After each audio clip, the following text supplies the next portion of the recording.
والصلاة والسلام على سيدنا رسول الله وعلى آله وصحبه ومن والاه.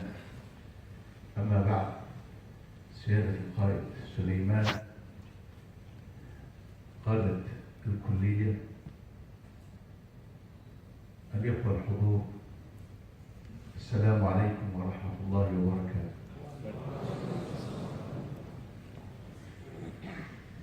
أكرر كثيرا شكري واحترامي لدولة باكستان على هذه الدعوة الكريمة التي أطلعتني على هذا المجتمع الطيب وهذه الدولة المباركة التي تتقدم يوما بعد يوم. آخر المشاهد التي رأيتها كان العرض العسكري بالأمس، وأنتم ستكونون فيما بعد في هذا المكان.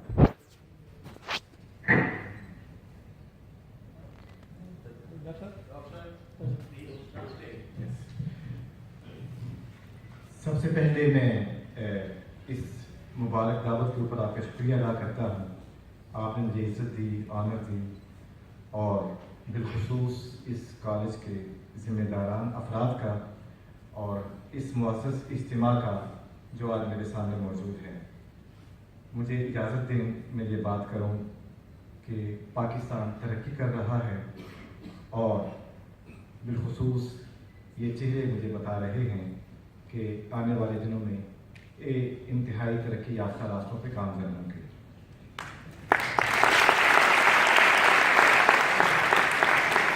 मैंने कल परेड देखी 23 मार्च के हवाले से और इस कॉलेज को देखने के बाद मैं ये महसूस कर रहा हूँ, आप नौजवान कल उस जगह अपने दिल की अजमत को उजागर करने के लिए मौजूद होंगे।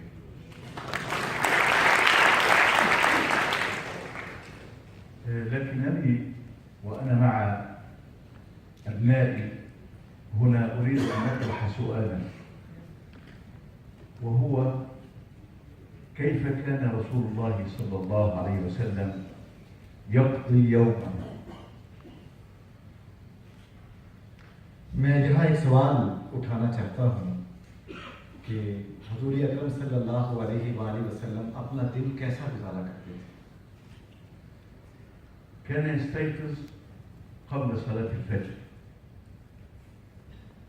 ويتهجد، ثم بعد ذلك تأتي صلاة الفجر ويصلي مع ذكر دائم ومتصل بالله سبحانه وتعالى، وبقية اليوم بعد الصلوات وبعد الصدقات وبعد كل العبادات التي تعمل في اليوم يقوم بتعليم الناس ويبلغهم الشرع الشريف، ثم بعد ذلك يعمل. فكان يومه متوازنا ما بين حاجات الروح وحاجات الجسد وحاجات الأمة. आप तहज्जुद के वक्त उठते थे, सबसे पहले तहज्जुद अदा फरमाते, फिर आप सुबह की नमाज अदा फरमाते और बाद अज़ान आप दुनिया के कामों में मशहूर हो जाते। आप लोगों को टीच भी किया करते थे, तालीम देते थे जिसमें शरीयत सिखाते, दुनियावी उमूर भी लोग आपसे आके सीखते थे, सदका व खैरात भी करते थे। गोया कि आपका पूरा दिन अपनी मादियत और रूहानियत के लिए गुजरता था। आप मादी ज़रूरतों को भी पूरा फरमाते थे और अपनी रूहानी ज़रूरतों को भी पूरा ख्याल रखते थे। لماذا سألت هذا السؤال ولماذا أجبت عليه بهذا الجواب؟ لأن رسول الله صلى الله عليه وسلم كان منظما، كان وقته جميعه كله في خدمة الدين وفي خدمة الناس وفي خدمة العمل، وكان وقته كله متوازنا لا يطغى جانب على جانب. السؤال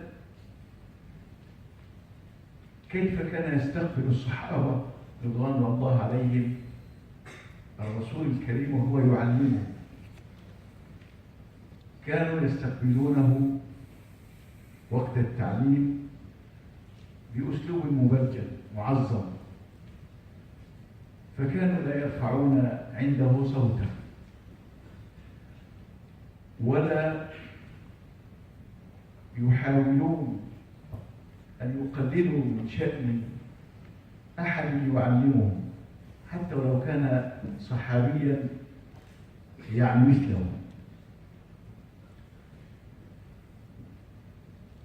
أخذوا هذا الكلام لأن هذه الأمة أمة الإسلام لا يمكن أن تقوم إلا بهذا الجانب، بهذه العلاقة الوطيدة ما بين الأستاذ وما بين التلميذ، علاقة العلم، وهي أساس الإسلام. لأن أول آية نزلت من القرآن الكريم هي قول الله تعالى اقرأ باسم ربك الذي خلق. मैंने ये सवाल क्यों उठाया और उसका जवाब इस अंदाज में क्यों दिया? इसलिए कि आप सल्लल्लाहु अलैहि वसल्लम इंतहाई ऑर्गेनाइज पर्सन थे। आप अपने वक्त का पूरा ख्याल रखते, कब क्या करना है उससे पहले आप उसकी सोच रखते थे ताकि वक्त ज़ाया ना हो। बिलखुसूस आपने अपने सहाबा किराम को तालीम दी। आप सल्लल्लाहु अलैहि वसल्लम एक उस्ताद की हैसियत से अपने सहाबा को कैसे तालीम देते थे। जब सहाबा आपके पास आते तो उनके दिलों में ये बात होती थी कि हम तालीम हासिल करने जा रहे हैं, तो सहाबा एक शागिर्द की हैसियत से अपने उस्ताद के पास बड़े अदब के साथ बैठते और शागिर्द की आवाज़ कभी भी उस्ताद के सामने ऊंची नहीं होती थी। इंतहाई अदब व एहतराम का मुजाहरा होता था। فإذا كان وقته مقسما كما ذكر الدكتور إبراهيم في محاضرته ما بين ثلاثة أمور: ما بين العبادة، ما بين العمل، ما بين تزكية النفس. और अगर वक्त को तकसीम कर लिया जाए, जैसा कि डॉक्टर इब्राहिम नज़म ने अपने लेक्चर के अंदर ये बात की है कि अमल हो, इबादत हो और इंसान का अपने रूह के मुतल्लिक़ भरपूर ख्याल हो, तो काफ़ी फ़ायदा हो सकता है। هل نحن اليوم يمضي وقتنا كوقت رسول الله صلى الله عليه وسلم؟ نحن معنا هذا الجهاز، تليفون فيه انترنت، كيف أتعامل مع هذا الجهاز؟ هل أزكي نفسي وأستفيد وأعمق الفكرة عندي، أو أضيع الوقت فيكون على حساب العمل وتكون التزكية ضاعت، بل وقد يأتي على وقت الصلاة؟ क्या हमारा दिन हज़ूर अकरम सल्लल्लाहु अलैहि वसल्लम के मुताबिक गुजरता है जिस तरह आप गुजारा करते थे? मेरे पास एक मोबाइल फ़ोन मौजूद है, क्या मैं उस मोबाइल फ़ोन का इस्तेमाल ऐसे ही करता हूँ जैसे कि मुझे करना चाहिए? क्या इससे मेरा वक्त ज़ाया होता है? क्या इससे मेरी रूह को बालिदगी हासिल होती है? क्या मेरे दिल की पाकीज़गी से हासिल होती है? आया ये मोबाइल मेरी नमाज के वक्त के ज़िया का सबब तो नहीं बन रहा? أنا طرحت هذه الفكرة لأنني أمس وأنا أشاهد العرض العسكري وأتساءل مع زملائي الجالسين معي: من الذي صنع هذه الطائرة؟ من الذي صنع هذا السلاح؟ من الذي؟ أسئلة كثيرة دارت في هذا الوقت، لكن الجواب كان أن أغلب الموجود في هذا العرض كانت صناعة باكستانية. मैंने ये सवाल क्यों उठाया? मैं कल 23 मार्च के हवाले से परेड के अंदर मौजूद था, तो मैंने ये सबसे पहला सवाल उठाया कि ये मोबाइल किसने ईजाद किया, ये हवाई जहाज़ किसकी ईजाद है, ये असलहा किसने बनाया। काफ़ी सारे सवाल मेरे जहन में आ रहे थे। मैंने अपने इर्द गिर्द जो मेहमान बैठे थे उनसे ये सवाल किए, तो सब ने मुझे यही जवाब दिया, ये पाकिस्तान ने खुद तैयार किए। فهذا الجواب أن الصناعة باكستانية لا شك أنها لم تأتي في يوم وليلة، بل تحتاج إلى عقول، وتحتاج إلى علم، تحتاج إلى تفكير طويل، وتحتاج إلى عمل شاق حتى نستطيع أن ننتج هذا السلاح. यकीनन ये मेड इन पाकिस्तान सारी चीज़ें हैं, लेकिन ये एक दिन में नहीं मार्ज वजूद में आई। इसके लिए पहले एक सोच, उसके बाद एक अमल का ना ख़त्म होने वाला सिलसिला, और जुहद मुसलसल और मशक्क़तें और कितने काम, उसके बाद कहीं जाकर हमें ये खुशी देखने को नसीब हुई कि हम मेड इन पाकिस्तान चीज़ें देख रहे हैं। ولهذا في هذا الجيل الذي بين أيدينا الآن، هذا الجيل يحتاج إلى أن يرتب أوراقه مرة ثانية، وأن يرتب وقته، وأن يعمل جادا حتى تستطيع باكستان أن تتقدم، وحتى تستطيع كل البلدان أن تتقدم في مصر وفي السعودية وفي غير ذلك من البلدان. كل ذلك لابد أن يتقدم، ولا يتقدم إلا إذا كان هناك عمل صعب وشاق. यकीनन ये सारे काम जब इंसान तंजीम से करता है, अपने आप को मैनेज करके आगे बढ़ता है, तो ये सारे कारहाय नुमाया सर अंजाम दे सकता है। मैं मेरे सामने बैठे नौजवान तलबा, इनसे मैं गुजारिश करूँगा कि अपने मुतालिक दोबारा सोचें और अपने आप को रीमैनेज करें और देखें कहाँ कहाँ गलतियाँ हुई और कहाँ कहाँ हमने सही काम किए। अगर हम अपने आप को मैनेज कर लेते हैं, अपने आप को ऑर्गेनाइज कर लेते हैं, तो फिर हम बहुत जल्द एक तरक्की याफ्ता पाकिस्तान बनता हुआ देख पाएंगे। ولهذا أدعو أبنائنا الطلاب إلى أن يقسموا الوقت ما بين العبادة لله تعالى والمذاكرة والعمل، وما أيضا ألا يسرفوا في استعمال هذا الإنترنت لأنه مضيع للوقت بالفعل إلا إذا كان في فائدة حقيقية.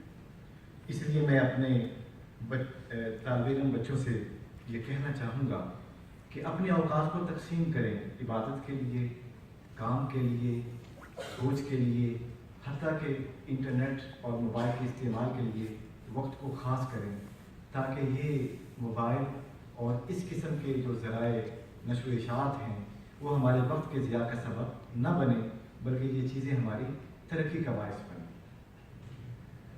ثم أضيف إلى ذلك أيضا أنه لكي أستفيد وأتعلم أنا كطالب صغير لابد أن يكون أمامي قدوة ومثال هو الأستاذ. और मैं ये भी कहना चाहूँगा, मैं अपने आप को इस वक्त एक तालिब इल्म की हैसियत से महसूस करता हूँ इस कॉलेज में बैठे हुए। मैं एक छोटा तालिब इल्म हूँ और मैं सोच रहा हूँ कि मेरे सामने उस्ताद का नमूना क्या होना चाहिए, कैसा उस्ताद होना चाहिए। الأستاذ كما في شعر المصريين كان المعلم أن يكون رسولا. और उस्ताद जैसा कि एक मिस्री शायर ने ये बात की कि उस्ताद करीब है कि वो पैगंबर बन जाए। ورسول لأنه يربي وأنه يبني الإنسان، يبني الفكر، ولهذا استحق هذه الدرجة. وعندما نكون أمام هذه القيمة الكبيرة نحن نحتاج إلى الاحترام، نحتاج إلى التقدير، نحتاج إلى التبجيل لهذا الأستاذ. और रसूल का माना ये है कि वो अल्लाह ताला का पैगाम पहुँचाए जो उसकी किताब के अंदर मज़कूर है, जो उसके नबी पाक ख़ातमुल अंबिया अलैहिस्सलाम ने दिया, और वो पैगाम इस तरह का हो कि जिससे कौमें बन जाएं और आने वाली नस्लें संवर जाएं। ندعو الله أن تكون باكستان ومصر في تقدم وفي ازدهار، وأن تكون في أمن وأمان، وأن يحميها ويحمي بلادنا، أن يحمي باكستان بأيدي هذا الجيل الجديد الذي بلا شك سيقوم بواجبه. और अल्लाह से दुआ करते हैं कि अल्लाह रब्बुल इज़्ज़त मिस्र और पाकिस्तान को मज़ीद तरक्की अता फरमाए। और मैं ये भी उम्मीद करता हूँ कि मेरे सामने बैठी नौजवान नस्ल इनके हाथों से पाकिस्तान महफूज हो।